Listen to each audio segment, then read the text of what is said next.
So, with the Democratic National Convention kicking off here in Chicago, former President Trump is once again proving he's never one to miss an opportunity for spectacle.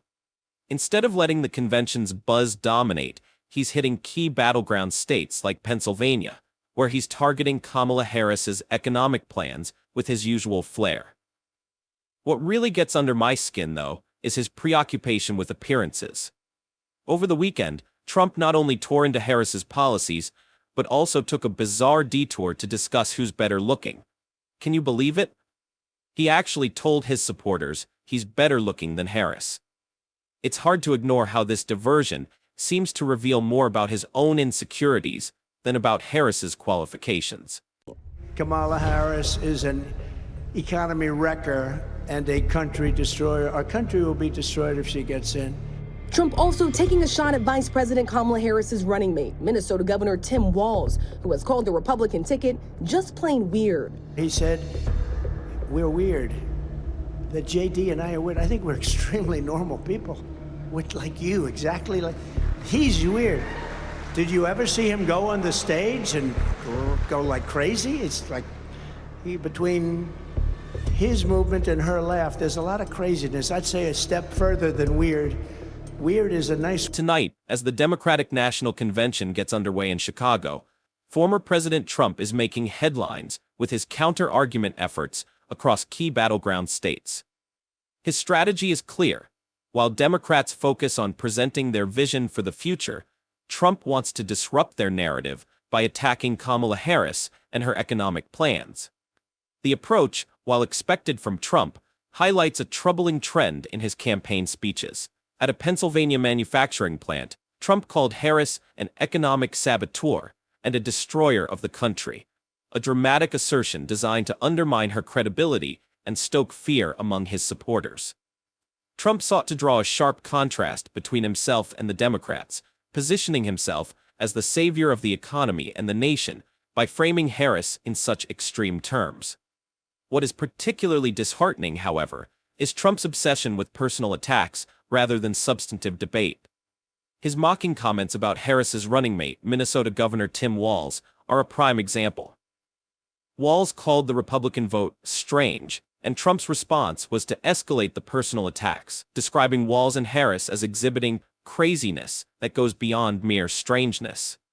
I think this description not only dismisses Walz's criticism, but also reflects Trump's broader tendency to avoid real issues by resorting to name-calling and ridicule. Some top Republicans have urged Trump to lay off the personal attacks on Harris, but he has said he's entitled to do it, over the weekend saying this about her appearance. I am much better looking than her. I think I'm much better. Much better. I'm a better looking person than Kamala. No, I couldn't believe it. She said, you know, I had never heard that one. They said, no, her biggest advantage is that she's a beautiful woman. I'm going, huh. I never thought of that. I'm better looking than... Over the weekend, Trump doubled down on his attacks. Oh gosh, I shake my head in disbelief. Despite some top Republicans advising him to focus on issues rather than personal jabs, Trump chose to escalate the situation by commenting on Kamala Harris's appearance. He said he's much better looking than her and seemed genuinely shocked that people might view Harris's looks as her greatest asset. It's almost surreal to hear Trump reduce a political opponent to a matter of physical appearance. He seemed to revel in the idea that he's superior in looks, completely missing the point that this kind of commentary does nothing to address the real issues at hand. It's as if Trump is more concerned with winning a beauty contest than engaging in a substantive discussion about policies and their impacts on the nation. Isn't it revealing how Trump's rhetoric often shifts focus away from meaningful debate? His fixation on personal appearance, rather than addressing policy details, not only undermines the seriousness of the political discourse, but also highlights a troubling trend in his approach. The Presidential Medal of Freedom, that's the highest award you can get as a civilian. It's the equivalent of the Congressional Medal of Honor, but civilian version. It's actually much better because everyone gets the Congressional Medal of Honor, that's soldiers. They're either in very bad shape because they've been hit so many times by bullets or they're dead. she gets it, and she's healthy.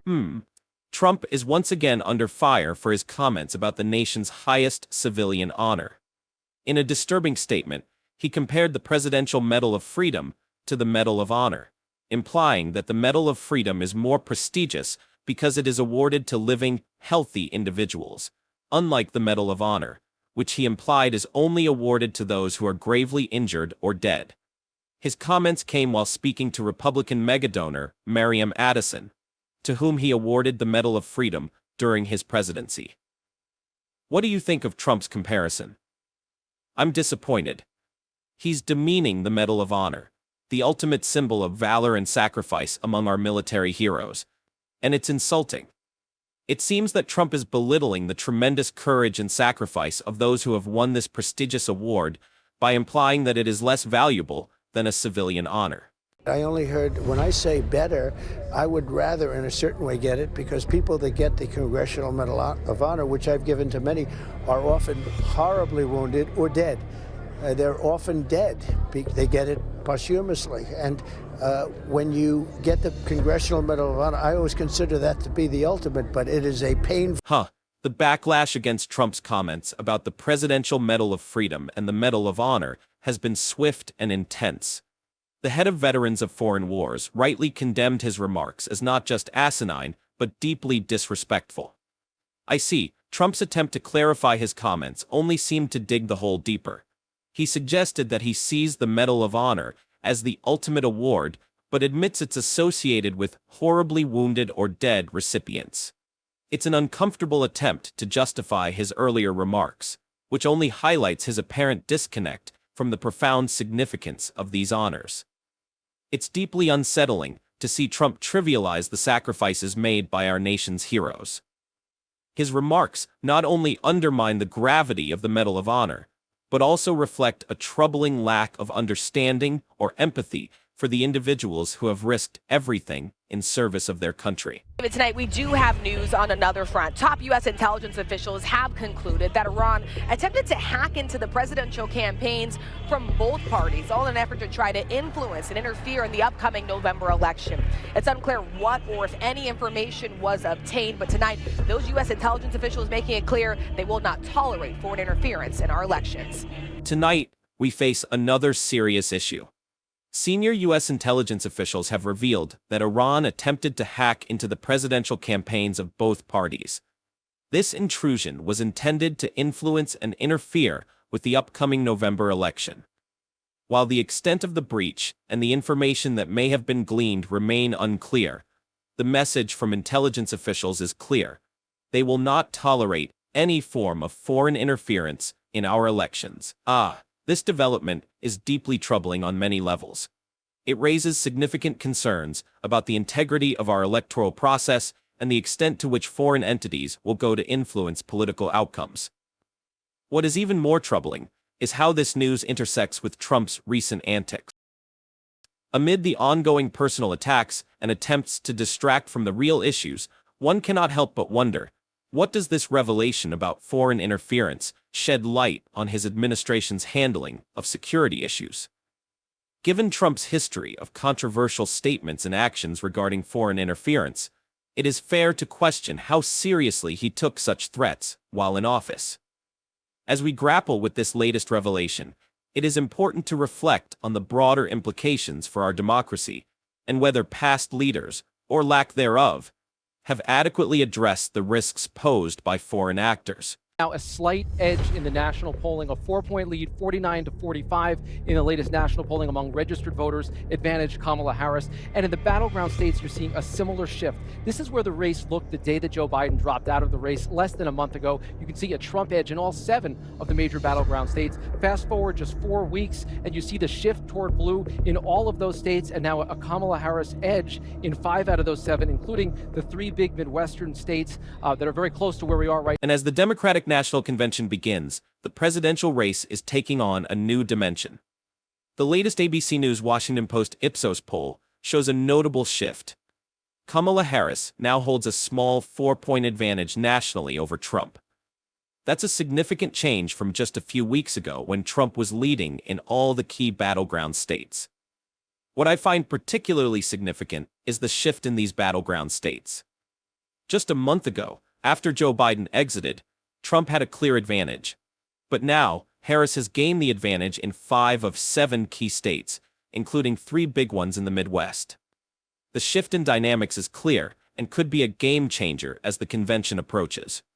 Let's see. As the Democratic National Convention begins in Chicago, the race for the presidency is taking significant turns. Kamala Harris has surged in the polls, showing a dramatic shift in momentum over the past few weeks. Meanwhile, Trump's continued focus on personal attacks and sensational statements appears to be shifting the narrative in Harris's favor. With so much at stake, it's important to stay informed and track the latest developments. From the integrity of the election to the importance of national honors, these issues are more important than ever. And if you want to keep up with the momentum of this race and dig deeper into the important issues shaping our future, subscribe to our channel. Your support ensures you stay up to date with the latest news and analysis, helping you make sense of the complex political landscape. Join us as we stay informed and make our voices heard during this critical time. Thanks for your support.